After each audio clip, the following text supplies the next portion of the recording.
1786년 창경궁의 하늘은 유난히도 흐렸다. 그날 조선의 왕 정조는 자신의 모든 희망이었던 어린 아들을 잃었다. 이름은 문효세자. 겨우 5살이었다. 역사는 그를 두고 조선이 잃은 천재 왕세자라 불렀다. 세자가 세상을 떠난 그 순간 조선의 미래 또한 함께 멈추어 버린 듯했다. 문효세자는 정조의 유일한 아들이자 어머니 의빈 성씨 사이에서 태어난 귀한 존재였다. 그가 태어나던 날 궁 안은 이상한 빛으로 가득 찼다고 한다. 붉은 빛이 처마 끝까지 번졌고 학이 울며 날아올랐다. 백성들은 새로운 시대의 빛이 태어났다고 수군거렸다. 하지만 정조의 기쁨은 결코 쉽게 얻은 것이 아니었다. 그의 사랑, 성덕임은 본래 중전의 시녀로 들어온 궁녀였다. 총명하고 글씨가 곱기로 유명했으며 예의가 바르고 마음이 곧았다. 정조는 젊은 시절부터 그녀를 사랑했으나 덕임은 스스로를 지켰다. 군주와 궁녀 사이의 사랑이 얼마나 위험한 것인지 누구보다 잘 알고 있었기 때문이다. 그러나 세월이 흘러도 정조의 마음은 변하지 않았다. 그는 단 한 번도 그녀를 잊지 못했다. 결국 1781년 정조 5년의 봄, 두 사람은 운명처럼 다시 만난다.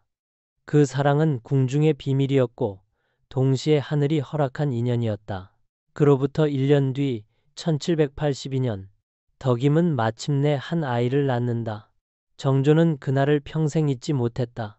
밤하늘의 별빛이 유난히 밝았고 모든 것이 조용했다. 아이가 태어나자마자 울음을 터뜨리자 정조는 눈을 감고 중얼거렸다. 이 아이는 하늘이 내게 준 선물이다. 그는 아이에게 문효라는 이름을 내렸다. 그를 사랑하고 효를 다하는 사람이 되라는 뜻이었다. 이 짧은 이름 속에는 정조의 철학 그리고 조선의 미래가 담겨 있었다. 정조는 직접 세자를 안고 그 작고 따뜻한 손을 꼭 잡았다. 그 순간 그는 한 사람의 아버지였다. 왕이 아니라 세상을 얻고도 버릴 수 있는 단 하나의 존재를 얻은 아버지였다. 그러나 그 행복은 너무나도 짧았다. 역사는 때로 잔인했다. 이 아이의 운명은 처음부터 정해져 있었던 것일까? 문효세자는 100일이 되기도 전에 글자에 반응했고 책장을 넘기면 웃음을 지었다. 신하들은 놀라며 하늘이 내린 아이라 하겠습니다라 했다. 정조는 그 말을 믿고 싶지 않았지만 마음 한켠으로는 알았다. 이 아이는 평범하지 않다는 것을. 조선의 하늘 아래 새로운 별이 떠오르고 있었다. 하지만 그 빛은 너무도 짧게 타올라 결국 왕과 나라를 남겨둔 채 사라지고 만다. 다음 편 제2화에서는 정조와 의빈 성씨의 사랑 이야기 그리고 세자가 세상에 어떤 의미로 태어났는지를 다루겠습니다. 그가 남긴 짧은 생애의 시작 그리고 조선의 운명이 흔들리기 시작한 그날의 이야기를 함께 들어보시죠. 조선의 궁궐에는 수많은 여인이 있었지만 정조의 마음을 움직인 사람은 단 한 명뿐이었다. 그녀의 이름은 성덕임. 훗날 의빈 성씨라 불린 여인이었다. 성덕임은 본래 궁녀였다. 본관은 창녕 성씨. 어려서부터 총명하고 손재주가 뛰어났으며 글씨를 아름답게 썼다. 그녀는 해경궁 홍씨를 모시며 궁궐 생활을 배웠다. 말이 적고 눈빛이 맑았던 그녀는 궁 안의 수많은 여인들 속에서도 단연 돋보였다. 정조가 아직 새손이던 시절 어린 성덕임은 그를 처음 만났다. 그때 그녀는 궁녀였고 그는 아직 왕위에 오르지 않은 왕세손이었다. 그러나 정조의 눈에는 이미 특별한 존재로 비쳤다. 세월이 흘러 왕이 되었어도 그는 그녀를 잊지 못했다. 정조는 어느 날 비밀리에 그녀를 불러 물었다. 덕임아, 너는 어찌하여 나를 피하느냐?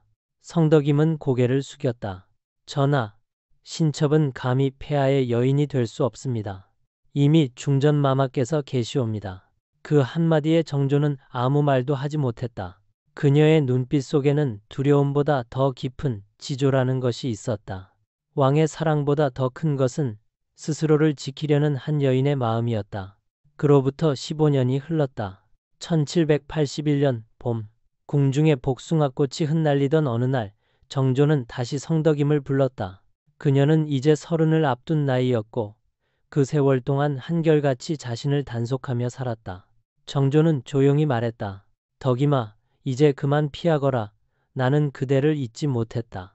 그날 그녀는 처음으로 눈물을 흘렸다. 그리고 마침내 하늘이 허락한 인연이 이어졌다. 이듬해 1782년 조선의 봄은 유난히 따뜻했다. 의빈성 씨는 오랜 기다림 끝에 한 아이를 품에 안았다. 그 아이가 바로 문효세자였다. 정조는 기뻐하며 밤새 잠을 이루지 못했다. 그는 직접 아이의 탄생일을 기록했다. 정조 6년 10월 13일 자씨의 세자가 태어났다. 궁중에 붉은 기운이 돌고 하늘이 조용했다.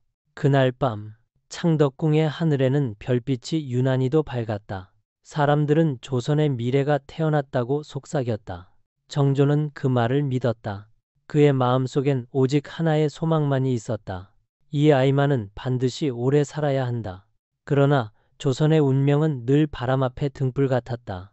정조의 사랑도 의빈의 행복도 오래가지 못했다. 궁 안에서는 이미 불길한 소문이 돌고 있었다. 세자가 너무 총명하니 하늘이 시 젤로싼 게 아니냐. 사람들은 속삭였지만 정조는 그 모든 말을 믿지 않았다.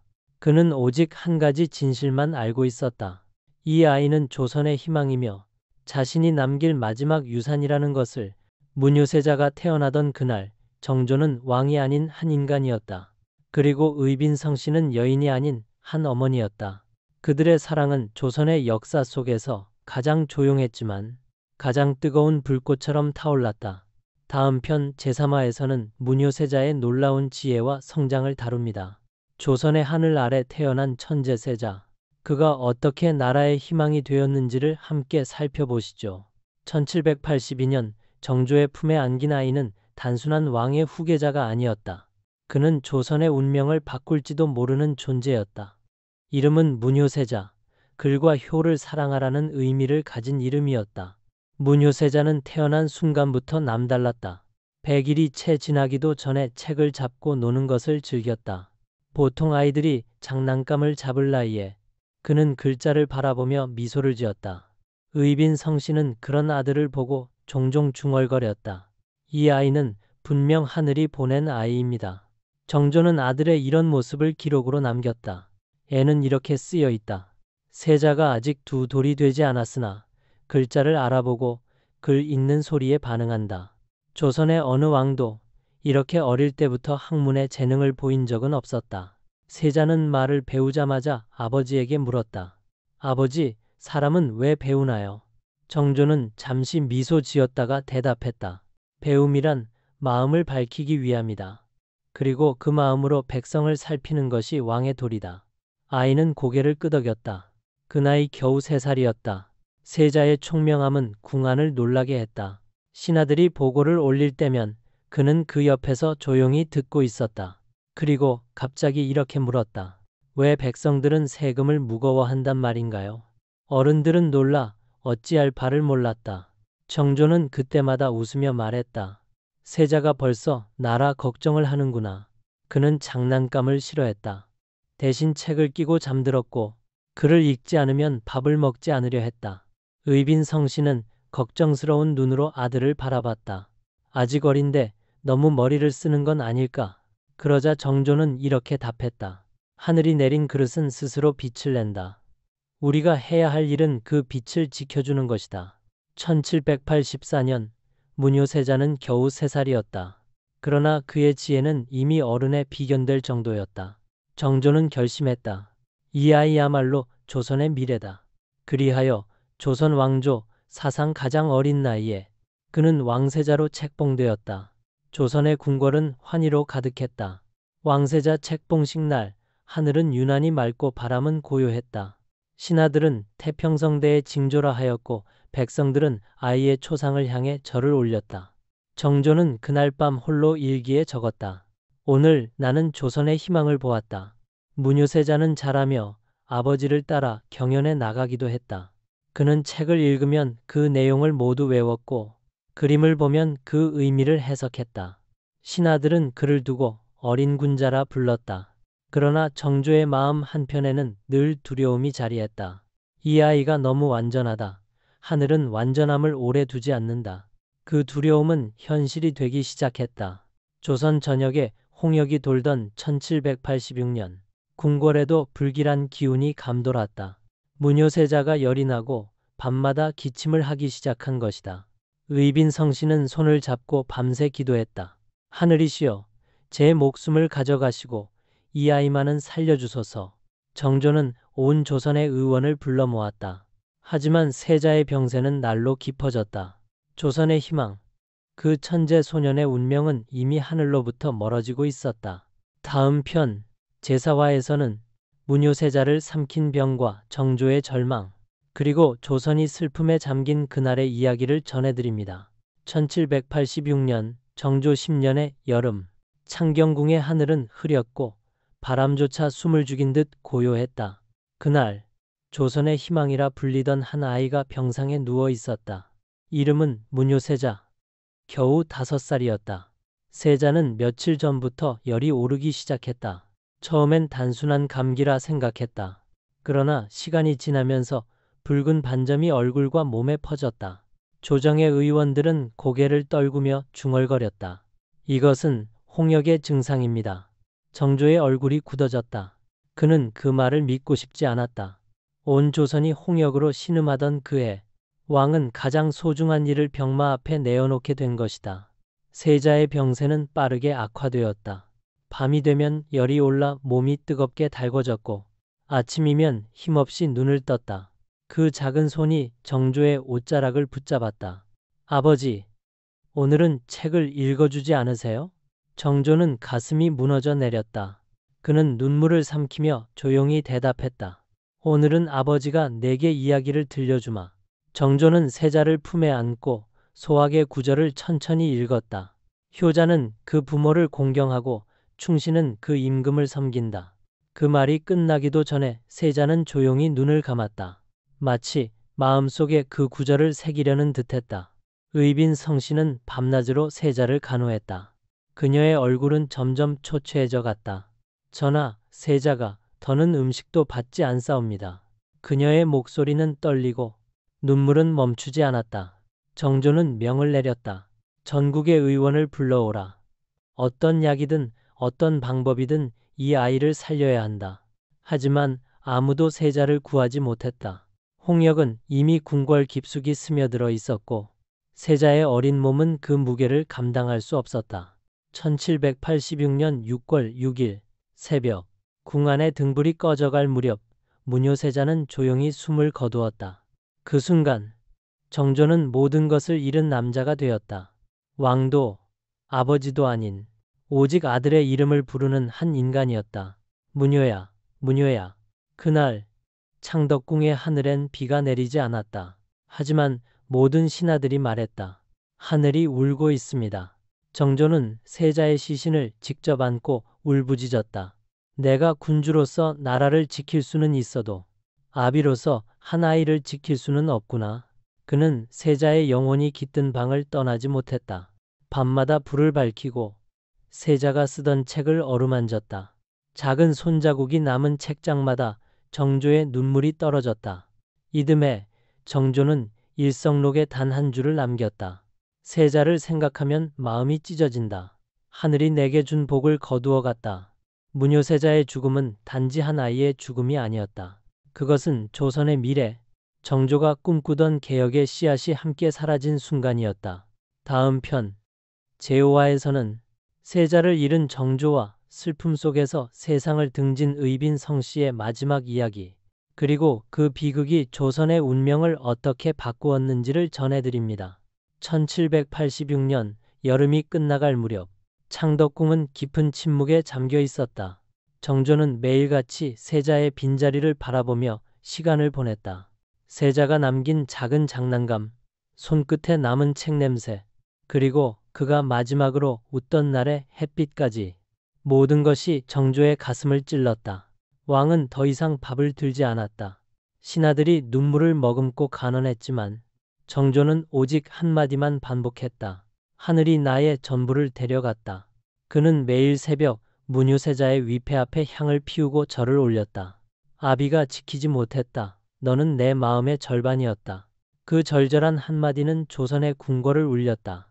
의빈성씨, 즉 세자의 어머니 성덕임은 그보다 더 깊은 절망에 빠졌다. 그녀는 매일같이 세자의 방 앞에서 무릎을 꿇었다. 그 방 안에는 세자가 아끼던 붓과 종이가 그대로 있었다. 그녀는 그 앞에서 속삭였다. 문효야, 어머니는 아직도 내 발자국 소리를 듣는단다. 그녀의 건강은 빠르게 쇠약해졌다. 밥 한 숟가락 넘기지 못하고 밤마다 세자의 이름을 부르며 잠들었다. 정조는 의원들을 불러 그녀를 살리려 했지만 그녀의 마음은 이미 이 세상에 머물지 않았다.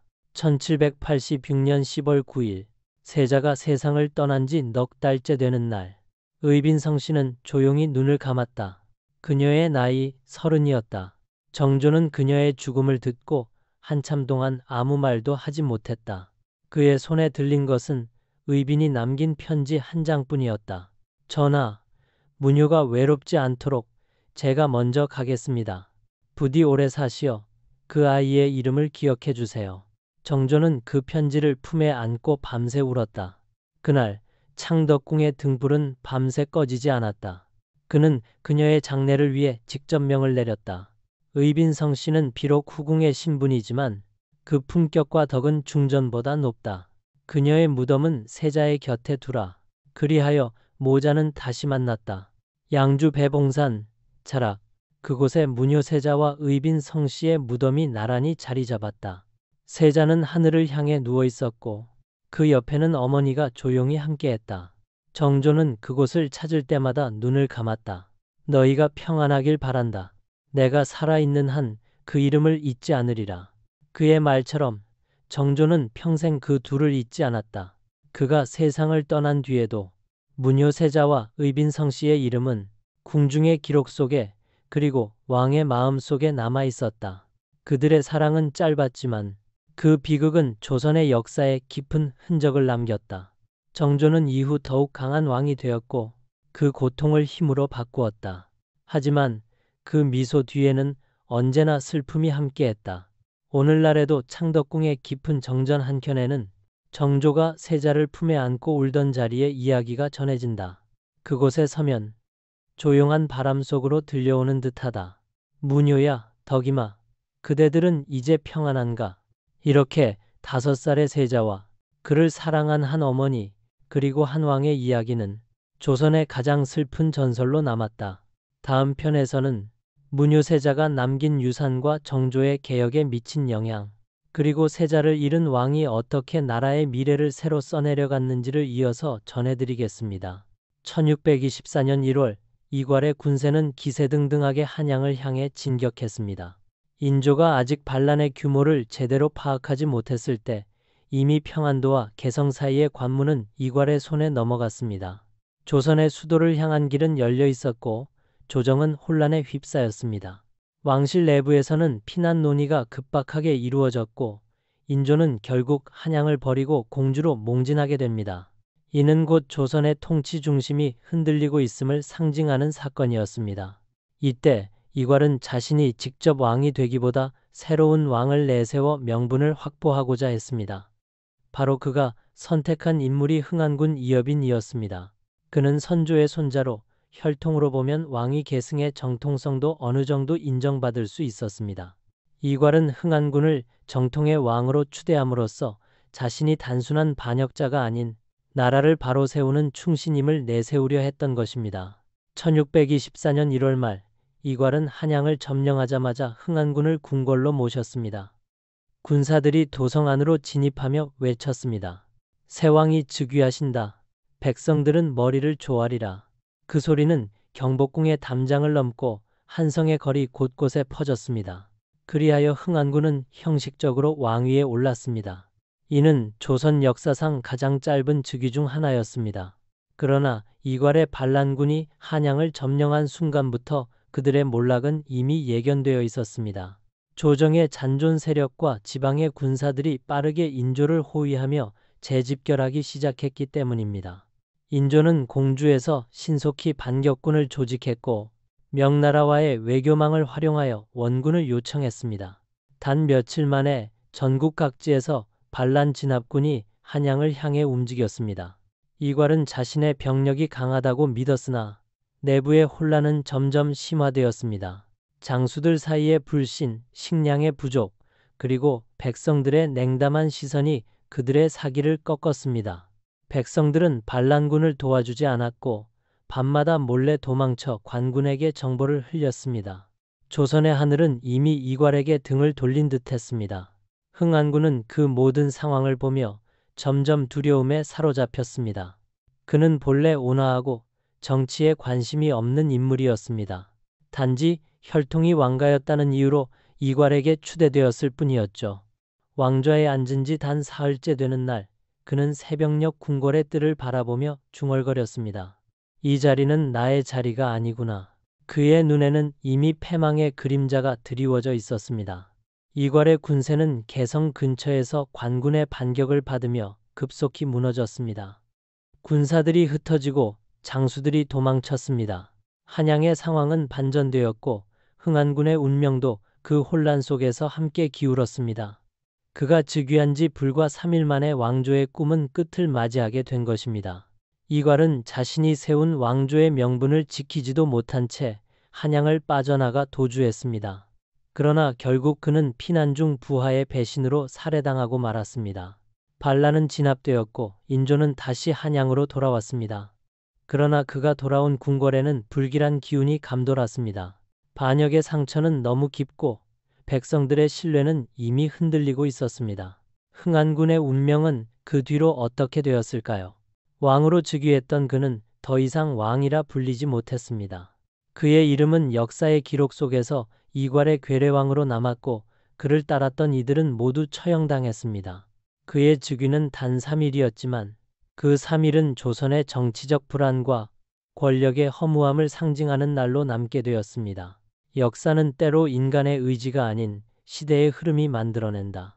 이괄과 흥안군의 이야기는 바로 그 역사의 아이러니를 보여주는 비극이었습니다. 1624년 2월 조선의 하늘은 잿빛으로 물들었습니다. 이괄의 반란이 진압된 후 한양은 다시 인조의 손에 돌아왔습니다.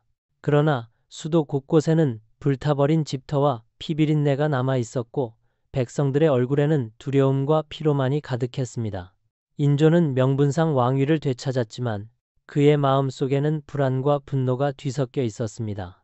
그는 반란의 주모자뿐 아니라 그 반란의 이름을 빌려준 자들을 모두 찾아내어 엄벌에 처하라고 명했습니다. 그 중심에는 단 한 사람, 바로 흥안군 이여빈이 있었습니다. 비록 그는 스스로 왕이 되기를 원하지 않았고 반란의 실질적 지휘자도 아니었지만 왕좌에 오른 순간부터 이미 역모의 공범이 되어버렸던 것입니다. 조정의 대신들 사이에서도 논란이 일었습니다. 흥안군은 억지로 추대된 자입니다. 그를 살려두는 것이 왕의 인자함을 드러내는 길입니다. 그러나 다른 쪽에서는 이렇게 말했습니다. 왕좌에 앉았다는 사실만으로도 반역의 죄는 면할 수 없습니다. 만약 그를 살려둔다면 또다시 불씨가 될 것입니다.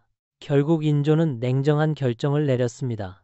역적의 손에 의해 왕좌에 올랐다면 설령 그 뜻이 없었다 하더라도 죄는 면치 못한다.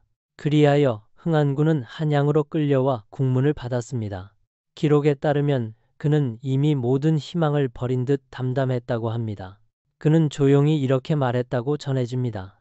나는 왕이 된 적이 없다. 단지 누군가의 명분이었을 뿐이다. 만일 이것이 죄라면 그 죄를 함께 짊어지겠다. 그의 운명은 이미 정해져 있었습니다. 반란이 일어난 지 단 며칠 후 흥안군은 사약을 받았습니다. 그는 조용히 사약을 마시며 마지막으로 하늘을 향해 고개를 들었다고 합니다. 그 순간 창밖에는 겨울의 찬바람이 불어왔고 궁궐의 처마 끝에 걸린 눈송이가 천천히 떨어졌습니다. 조용하고 비극적인 죽음이었습니다. 흥안군이 죽은 뒤 그의 가족들 또한 연좌제로 모두 유배되거나 처형당했습니다. 그의 이름은 왕조의 기록에서 지워졌고 단 3일 동안의 즉위는 오랜 세월 동안 허망한 왕위로만 남게 되었습니다. 하지만 사람들은 속으로 이렇게 속삭였다고 합니다. 그는 역적이 아니었다. 단지 시대의 희생양이었을 뿐이다. 이괄의 난은 단순한 반란이 아니었습니다. 그것은 인조 정권의 불안정함을 여실히 드러낸 사건이었으며 백성들에게는 새로운 왕조가 결코 안정되지 않았다는 두려움을 남겼습니다. 이 사건 이후 인조는 더욱 강력한 중앙 통치를 추진했지만 동시에 권신들의 의심과 견제 속에서 끝없는 불안을 느꼈습니다. 반란이 끝나고 몇 달 후 조정에서는 이괄의 잔당을 색출하기 위한 숙청이 이어졌습니다. 그 과정에서 억울한 이들도 많았습니다. 그들의 피와 눈물은 조선 정치의 어두운 면을 그대로 보여주었습니다. 왕권을 지키기 위한 명분 아래 인간의 생명은 너무도 쉽게 희생되었습니다. 그리하여 역사는 이렇게 기록합니다. 이괄은 반역자였고 흥안군은 허망한 왕이었다. 하지만 그 문장 뒤에 숨은 진실은 단순하지 않습니다. 누가 진정한 반역자였는가? 누가 시대의 피해자였는가?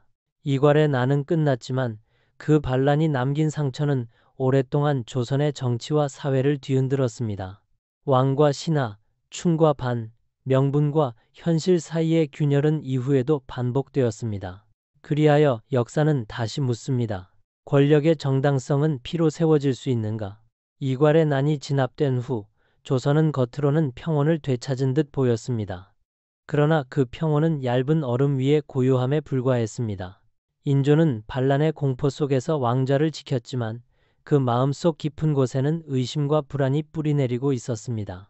그날 이후로 그는 신하를 믿지 않았고 조정을 신뢰하지 못했습니다. 인조는 왕위를 되찾은 뒤 즉시 반란 재발을 막기 위한 강력한 조치를 시행했습니다. 우선 반란 진압에 공을 세운 신하들에게는 높은 벼슬과 포상을 내렸지만 동시에 조금이라도 의심스러운 자들은 가차없이 처벌했습니다. 그는 스스로를 보호하기 위해 권력을 더욱 중앙에 집중시켰습니다. 그러나 그 과정에서 조선의 정치 균형은 무너지고 백성들의 삶은 점점 피폐해졌습니다. 이괄의 난이 남긴 가장 큰 상처는 불신이었습니다. 왕은 신하를 의심했고 신하는 왕의 뜻을 두려워했습니다. 그리하여 조정에는 충성보다 두려움이 자리 잡게 되었습니다. 이괄의 이름은 반역자의 상징이 되었고 그의 가문은 멸문지화를 당했습니다. 흥안군의 이름 또한 공식 역사에서 지워졌습니다. 그는 왕이었지만 동시에 존재하지 않았던 왕이 되었습니다. 당시 백성들의 입에서는 이런 말이 돌았습니다. 왕의 자리는 피로 지켜지고 피로 빼앗긴다. 이는 단지 반란에 대한 이야기만이 아니었습니다. 그것은 조선 사회 전체를 관통하는 불안한 진실이었습니다. 권력은 정당성을 잃었고 정치의 중심에는 언제나 음모와 두려움이 뒤섞여 있었습니다. 이괄의 난은 또 다른 결과를 낳았습니다. 바로 서인과 남인의 분열이 더욱 심화되었다는 점입니다. 반란 이후 인조는 자신을 지지한 서인 세력을 더욱 중용했고 다른 세력은 견제하거나 몰락시켰습니다. 이로 인해 조선의 정치 구도는 점차 한쪽으로 기울어 갔습니다. 이는 훗날 효종, 현종, 숙종대에 이르기까지 이어지는 붕당 정치의 씨앗이 되었습니다. 이괄의 난은 단지 한 사람의 반란으로 끝난 사건이 아니었습니다. 그것은 조선 왕조가 안고 있던 구조적 모순 즉 정통성의 불안과 권력의 불균형을 드러낸 사건이었습니다. 광해군을 몰아내고 인조가 즉위했을 때부터 이미 왕권의 정당성은 흔들리고 있었던 것입니다. 백성들은 묻지 않았습니다. 누가 옳았는가? 그들은 단지 묻고 싶었습니다. 언제쯤 이 나라에 진정한 평화가 올 것인가? 흥안군의 죽음은 그 물음에 대한 비극적인 답이었습니다. 그는 왕이었으나 통치하지 못했고 피의 명분 속에 이용당한 존재였습니다. 그의 3일짜리 왕위는 조선이 얼마나 불안정한 시대를 살고 있었는지를 보여주는 상징이었습니다. 역사는 그의 이름을 지웠지만 사람들의 기억 속에는 비운의 왕으로 남았습니다. 그의 죽음 이후 인조는 오랫동안 반란의 악몽에 시달렸다고 전해집니다. 밤마다 꿈속에서 반역자들의 그림자가 나타났고 그때마다 그는 깨어나 한참 동안 기도를 올렸다고 합니다. 그는 왕좌를 지켰지만 평화를 얻지 못한 왕이었습니다. 결국 이괄의 난 이후 조선은 더욱 강한 통제와 불신의 시대를 맞이했습니다. 백성들은 반란의 여파 속에서도 하루하루 생계를 이어갔고 조정은 겉으로는 안정을 되찾았지만 내면에는 더 큰 불씨가 남아 있었습니다. 그 불씨는 훗날 병자호란이라는 거대한 재앙으로 다시 타오르게 됩니다. 역사는 이렇게 말합니다. 불안한 왕좌는 다시 피를 부른다. 이괄과 흥안군의 이야기는 끝났지만 그들이 남긴 상흔은 조선의 역사 속에서 오래도록 이어졌습니다. 이괄의 난이 끝난 지 불과 2년 후 조선은 또다시 거대한 시련을 맞이하게 됩니다. 1627년 후금의 대군이 압록강을 넘어 조선을 침략한 것이었습니다. 이 사건은 바로 정묘호란입니다. 많은 역사학자들은 이 사건의 원인을 거슬러 올라가면 결국 이괄의 난으로 이어진다고 말합니다. 그만큼 이 반란은 단순한 내란이 아니라 조선의 국력을 약화시키고 외세의 침입을 불러온 결정적 계기였던 것입니다. 이괄의 반란 당시 반란군을 진압하는 과정에서 조선은 전국의 병력과 자원을 소모했습니다. 또한 왕권은 불안해졌고 군사 조직은 혼란스러워졌습니다. 그 결과 국방의 중심이었던 평안도와 북방 지역의 방비가 허술해졌습니다. 이 틈을 후금이 놓치지 않았던 것입니다. 1627년 누르하치는 이미 사망했지만 그의 뒤를 이은 홍타이지는 강력한 군사력을 바탕으로 조선을 압박했습니다. 그는 조선이 명나라에 지나치게 의존하고 있다는 점을 이용해 침공 명분을 세웠습니다. 조선 조정은 당황했습니다. 인조는 즉시 피난을 결정했고 왕실은 또다시 한양을 버리고 강화도로 몽진하게 되었습니다. 불과 몇 년 전 이괄의 난으로 한양을 떠났던 기억이 아직 생생한데 다시금 같은 길을 걸어야 했던 것입니다. 백성들은 절망했습니다. 나라가 또다시 무너지는가? 이괄의 난이 남긴 불안이 채가시기도 전에 외적의 침입이 백성들의 삶을 뒤흔들었습니다. 한양은 텅 비었고 길에는 굶주린 사람들이 떠돌았습니다. 군사들은 제대로 된 무기조차 갖추지 못한 채 싸워야 했습니다. 그들의 눈빛 속에는 결의보다 피로가 더 짙게 배어 있었습니다. 결국 조선은 후금과의 화의를 택했습니다. 이 화의는 조선에게 커다란 굴욕이었습니다. 왕조는 명나라를 상국으로 섬겼지만 이제는 후금과 형제의 나라로 맺는다는 굴욕적인 조약을 맺어야 했습니다. 이로써 조선의 자존심은 땅에 떨어졌고 인조의 통치는 더욱 불안해졌습니다. 이 괴로운 현실의 뿌리는 바로 이괄의 반란이 남긴 상처 속에 있었습니다. 조선의 내부 분열과 권력 다툼이 외세의 침입을 부른 셈이었습니다. 만약 그때 인조 정권이 안정되어 있었다면, 만약 조정이 단결했다면 후금이 조선을 그렇게 쉽게 공격하지는 못했을지도 모릅니다. 이괄의 난 이후 조선의 지도층은 오히려 서로를 의심하며 당쟁에 몰두했습니다. 서인과 남인은 서로를 반역자의 잔당으로 몰았고 권력 싸움은 끊이지 않았습니다. 그 결과 나라의 중심은 더욱 약해졌고 백성들의 신뢰는 완전히 무너졌습니다. 왕조는 외적으로부터 공격받기 전에 이미 내부에서부터 붕괴되고 있었던 것입니다. 이 괴로운 악순환 속에서 역사는 조용히 경고합니다. 내부의 분열은 외부의 침략보다 더 위험하다. 정묘호라는 이괄의 난이 남긴 균열 위에서 피어난 첫 번째 재앙이었습니다. 그리고 불과 9년 뒤 훨씬 더 참혹한 전쟁 병자호란 이 조선을 뒤흔들게 됩니다. 그때 인조는 또다시 눈물로 하늘에 고했습니다. 어찌하여 왕자는 평화를 주지 않는가? 하지만 역사는 냉정했습니다. 그가 쥔 왕자는 이미 피와 불신으로 물들어 있었기 때문입니다. 흥안군의 3일짜리 왕위에서 시작된 혼란은 결국 조선 전체를 삼켜버렸습니다. 그의 비극은 한 개인의 운명이 아니었습니다. 그것은 조선이라는 나라가 겪어야 했던 숙명적인 비극의 서막이었습니다. 정묘호란이 끝난 뒤 조선은 다시 평화를 되찾은 듯 보였습니다. 그러나 그것은 진정한 평화가 아니었습니다. 왕조는 살아남았지만 자존심은 무너졌습니다. 백성들은 더 이상 왕을 믿지 않았고 신하들은 조정을 믿지 않았습니다. 나라의 근본은 서서히 흔들리고 있었습니다. 인조는 화해 이후 후금의 조공을 바치며 형식적인 평화를 유지했습니다. 그러나 마음속에서는 끊임없이 복수의 뜻을 품고 있었습니다. 그는 명나라와의 관계를 끊지 않았고 여전히 명을 상국으로 섬겼습니다. 이것이 훗날 조선을 또 한 번의 전란으로 몰아넣는 불씨가 되었습니다. 조선 조정 안에서는 의견이 나뉘었습니다. 이제 후금과의 관계를 안정시켜야 합니다. 백성을 먼저 살려야 합니다. 아니요, 우리가 명을 저버리면 천명을 잃게 됩니다. 인의의 도리가 아닙니다. 이 두 목소리가 충돌하면서 조정은 다시 혼란에 빠졌습니다. 그 속에서도 인조는 스스로의 의리를 지키려 했습니다. 그는 조선의 군왕으로서 명에 대한 충성심을 끝까지 버리지 않았습니다. 하지만 그 충성은 현실을 외면한 고집이 되었고 결국 백성들의 고통으로 이어졌습니다. 1629년부터 1636년까지 후금은 점점 강력한 제국으로 성장했습니다. 그들은 국호를 청으로 바꾸며 천하의 새 주인을 자처했습니다. 조선이 여전히 명나라에 충성을 바치자 청은 이를 모욕으로 여겼습니다. 그리하여 마침내 1636년 청의 황제 홍타이지는 조선을 정벌하기로 결정합니다. 이것이 바로 병자호란이었습니다. 그때 인조는 이미 중년의 왕이었습니다.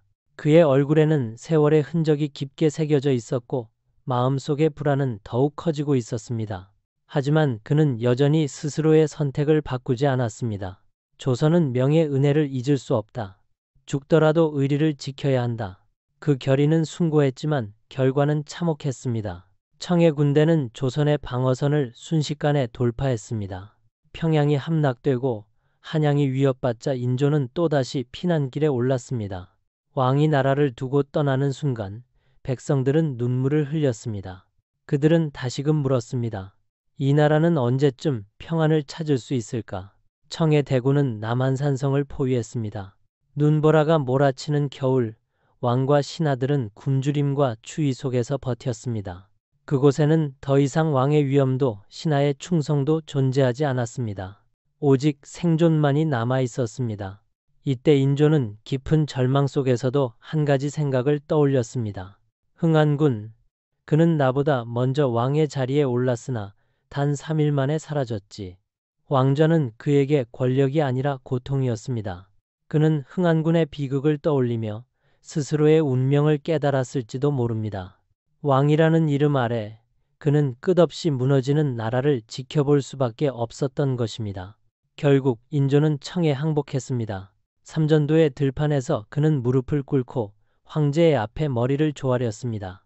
조선의 왕이 외국의 황제에게 절을 올리는 그 순간 백성들은 숨죽여 울었습니다. 그것은 단지 한 왕의 굴복이 아니라 조선의 자존이 무너지는 순간이었습니다. 이 모든 비극의 근원을 거슬러 올라가면 그 시작은 바로 이괄의 난, 그리고 흥안군의 3일 왕좌로 이어집니다. 그 짧은 혼란의 시간이 결국 왕조 전체의 균열로 번졌던 것입니다. 역사는 조용히 속삭입니다. 한 사람의 반란은 잠시의 혼란을 부르지만 불안한 왕권은 세대의 비극을 낳는다. 1624년 이괄의 난이 본격적으로 한양을 향해 진격하던 그때 조선의 조정은 이미 혼란에 빠져 있었습니다. 인조는 서둘러 궁궐을 떠나 남하하였고 대신들은 뿔뿔이 흩어졌습니다. 백성들조차 어느 쪽이 진짜 왕의 군사인지 구분하지 못했습니다. 이때 평소 인조를 원망하던 일부 신료들과 무장들이 흥안군을 내세워 새로운 왕조를 세우려는 움직임을 보였습니다. 인조는 왕의 자질이 없다. 나라가 이미 혼란에 빠졌으니 새로운 군주가 필요하다. 그들은 이렇게 속삭였습니다. 흥안군은 처음에는 거절했습니다. 나는 그런 그릇이 아닙니다. 삼촌을 배신하고 왕위를 탐한다면 그것은 불충이요 불의입니다. 그러나 시간이 지나면서 그의 주변 사람들은 점점 더 그를 설득했습니다. 전하, 백성은 새로운 희망을 원합니다. 인조는 이미 도망쳤습니다. 왕의 자리를 비운 자를 대신해 나라를 지킬 이는 오직 전하뿐입니다. 결국 그는 운명의 문턱에서 결단을 내리게 됩니다. 1624년 2월 이괄의 세력이 한양을 점령한 직후 흥안군은 왕으로 추대되었습니다. 새로운 조선의 군주, 그러나 이름뿐인 왕이었습니다. 백성들은 그의 즉위를 의심의 눈으로 바라봤고 대신들은 대부분 그를 인정하지 않았습니다. 그럼에도 불구하고 그는 짧은 기간이나마 왕의 예를 갖추며 조정을 열었습니다. 비록 혼란의 시대라 하나 백성을 편안히 하고 나라의 기강을 세워야 한다. 그가 내린 첫 교지는 그랬습니다. 하지만 그의 왕좌는 모래 위의 성과도 같았습니다. 이괄의 군세는 급속히 약화되었고 인조의 복귀군이 북쪽에서 빠르게 접근하고 있었습니다. 반란군 내부에서도 분열이 일어났습니다. 흥안군이 진정한 왕이라면 왜 백성들이 그를 따르지 않는가? 의심이 싹트기 시작했습니다. 그리고 그 의심은 곧 배신으로 변했습니다. 흥안군은 그제서야 깨달았습니다. 자신은 이 괄의 야망을 정당화하기 위한 명분에 불과했다는 것을. 왕의 자리에 앉았지만 진정한 권력은 손에 쥐지 못한 허수아비에 불과했습니다. 그날 밤 그는 깊은 한숨을 내쉬며 혼잣말했습니다. 왕이라 불리지만 나는 누구의 왕이란 말인가? 이괄의 반란은 점점 패색이 짙어졌고 한양은 다시 인조의 군사에게 포위되었습니다.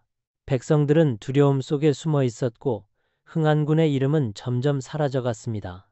그러나 역사는 그 짧은 순간을 잊지 않았습니다. 단 3일 동안 왕의 자리에 있었던 사내, 조선의 가장 짧은 제위의 군주로 기록된 흥안군의 비극은 그렇게 막을 내릴 준비를 하고 있었습니다. 그의 눈빛 속에는 두려움과 후회의 그림자가 어렸습니다. 내가 왕이 된 것이 죄인가? 아니면 왕을 꿈꾼 것이 죄인가? 그의 속삭임은 허공에 흩어졌고 조선의 하늘은 어두워져 갔습니다. 이제 그의 마지막 순간이 다가오고 있었습니다. 다음 화에서는 왕의 이름으로 처형된 사내, 그리고 역사 속에 지워진 3일의 기록, 흥안군의 최후를 이야기합니다. 1624년 2월 한양의 하늘은 피처럼 붉게 물들어 있었습니다. 이괄의 난이 막을 내리던 그날 조선의 운명 또한 거대한 소용돌이 속에 휩싸였습니다. 반란군이 무너지고 인조의 군대가 다시 한양에 입성하자 모든 것은 순식간에 뒤집혔습니다. 그리고 그 혼란의 끝에 단 3일 동안 왕좌에 올랐던 사내 흥안군은 조용히 체포되었습니다. 그는 반항하지 않았습니다. 포박된 채 차가운 바닥에 무릎을 꿇으며 낮은 목소리로 말했습니다. 나는 왕이 아니었다. 단지 누군가의 꼭두각시에 불과했다. 그 말에는 체념과 후회, 그리고 알 수 없는 평온이 섞여 있었습니다. 조정은 그를 역모의 동조한 자로 규정했습니다. 인조의 분노는 깊었습니다. 삼촌이라 하나 반역의 이름은 용서할 수 없다. 결국 흥안군에게 내려진 형은 사형이었습니다. 처형의 날 바람은 싸늘했고 하늘은 음울했습니다. 조선의 백성들은 멀리서 그 장면을 지켜보며 침묵했습니다. 그들은 속삭였습니다. 저 사람이 진짜로 왕이었을까? 아니면 단지 시대의 희생자였을까? 아무도 대답하지 못했습니다. 단지 한 시대의 불운한 그림자처럼 흥안군은 그렇게 역사 속으로 사라져갔습니다. 그의 목은 단칼에 잘렸고 피는 차가운 돌바닥을 적셨습니다. 하지만 그 순간에도 그의 눈은 다치지 않았습니다. 사람들은 말했다. 그의 눈은 끝까지 하늘을 향하고 있었다. 마치 억울함을 호소하듯 혹은 짧은 생을 마감하며 조선의 운명을 묻는 듯 했습니다. 그의 시신은 제대로 된 장례조차 치러지지 못했습니다. 반역자의 낙인이 찍힌 그의 이름은 금기처럼 입에 오르내렸고 조선의 기록에서는 그의 흔적이 지워졌습니다. 하지만 세월이 흐르면서 역사가들은 다시금 그를 이야기하기 시작했습니다. 그는 진정한 반역자였는가? 아니면 권력의 희생양이었는가? 흥안군의 3일은 조선 500년 역사 속에서 가장 짧은 군주의 시간으로 남았습니다. 그러나 그 짧은 시간은 우리에게 많은 것을 묻습니다. 권력이란 무엇인가? 왕좌란 무엇인가? 그리고 인간의 욕망은 어디까지 이어지는가? 그의 비극은 단지 한 사람의 몰락이 아니라 혼란의 시대가 만들어낸 거울이었습니다. 오늘날 그의 이름은 대부분의 사람들에게 잊혀졌습니다.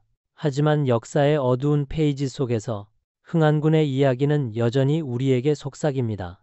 나는 반역자가 아니었다. 다만 시대가 나를 그렇게 만들었을 뿐이다. 이렇게 단 3일의 왕 흥안군의 생은 막을 내렸습니다. 그러나 그가 남긴 질문은 여전히 조선의 역사 속에서 메아리치고 있습니다. 권력의 그림자 아래에서 인간의 운명은 얼마나 가벼운가? 역사는 그 답을 내리지 않았습니다.